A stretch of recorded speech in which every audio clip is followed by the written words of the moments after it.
தண்டகாரன் வந்து டோட்டலாகவே 13 நாளில் எழுதப்பட்ட ஒரு கதை தான். ஏன்னா நான் நேரத்தில் வந்து வேறு ஒரு கதை வந்து கமிட் ஆகிருந்தேன்.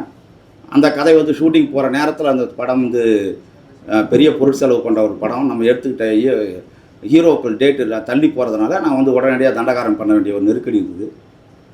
பெரிய கொரோனாவுக்கு பிறகு பெரிய காலகட்டம். நம்ம மறுபடியும் ஒரு உதவி இயக்குனராகவே பொருளாதாரம் சார்ந்து ஒரு பெரிய இடத்துல நவுந்து இருக்கிறோம். நம்ம உதவி இயக்குனராகவே மறுபடியும் ஒரு படம் பண்ண பிறகும் அப்புறம் என்னை நம்பி இருக்கிற உதவி இயக்குனர்கள் 10 பேர் இருக்காங்க. இவங்க சார்ந்து நான் வந்து இந்த தண்டகாரன் கதை வந்து வெறும் 13 நாளில் நான் எழுதி ஷூட்டிங்க்கு ரெடியான ஒரு படம் தான். எல்லோரும் கேட்டது என்னன்னா, தண்டகாரன் வந்து ஏதோ ஆய்வு பண்ணியா அப்படின்னா ஒன்றும் கிடையாது. டெய்லியும் பேப்பரில் வர செய்தி தான் அது.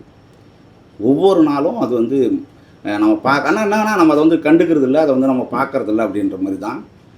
ஏன் வந்து நான் வந்து என்ன மாதிரி நான் வந்து மற்றவங்க மாதிரி ஒரு படம் எடுத்துட முடியாது, ஈஸியாக என்னால் எடுக்க முடியும். நான் என்ன மற்றவங்களோட நான் அதிகமாக கற்பனை வளத்தோடு நான் வாழ்ந்துட்டுருக்கிறேன் நான் நம்புகிறேன். ஏன்னா நான் டெய்லியும் மக்களோடு இருக்கிறேன்.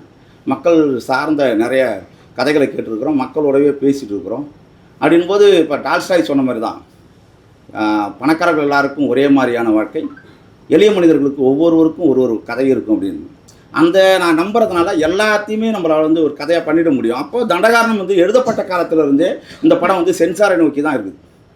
இந்த படம் வந்து சென்சார்லேருந்து வெளில வந்துடுமா, இந்த படத்தை வந்து நான் கிட்டத்தட்ட பல பேர்கிட்ட இந்த பெரிய பெரிய இயக்குநருக்கு நடிகர்கள்ட்டையும் சொல்லியிருக்கோம், பெரிய ப்ரொடக்ஷனையும் சொல்லியிருக்கிறோம். எல்லா இடமே இந்த கதையை வந்து புரிஞ்சுக்கிறது, இந்த அரசியலை புரிஞ்சுக்கிறதுக்கே அவங்களுக்கு வந்து ரொம்ப சிக்கலாக இருக்குது.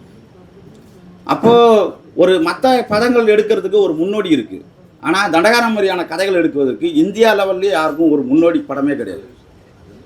இதை மாதிரியான கதை வந்திருக்கு, இதனால் சென்சாரில் தப்பிச்சிடும். நம்ம ஒரு கதையை வந்து ஒப்பிட்டு கூட யார்கிட்டையும் சொல்ல முடியல.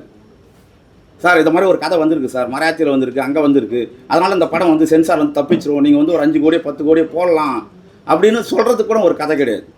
இவங்க பாலாசக்திவேல் என்கிட்ட சொல்லும்போது சொன்னார், சென்சாரில் இந்திய சென்சாருக்கே முன்னுதாரணம் தண்டகாரன் அப்படின்னு சொன்னார். ஏன்னா முன்னுதாரணமாக இதை மாதிரியான படங்கள் இதுக்கு முன்னே வந்ததே கிடையாது.